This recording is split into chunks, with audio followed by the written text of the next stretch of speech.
Hi hi ළමයි මං තමයි සොෆි. ඉතින් ඔයගලන්ට අද මං කියලා දෙන්න යන්නේ රසම රස මසාලා චාය එකක් හදාගන්න විදිහ. ඉතින් අපි හදන විදිහ බලමුද?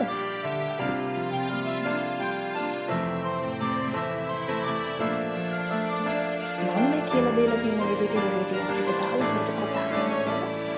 මේ වගේ භාජනයකට දාලා හොඳට උතුරනවා. ඊට පස්සේ තමයි මේ විදිහට කිවි සීනි දාලා ඒක පාට උතුරලා ගන්නවා.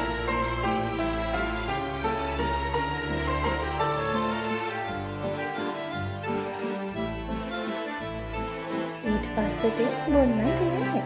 හදාගන්න. ඉතින් හරිම ලේසි විදිහට හදාගන්න පුළුවන්. ඉතින් මේ වගේ රසම රස හරිම ලේසියෙන් හදාගන්න පුළුවන් කෑම ජාති මම ඔයගලන්ට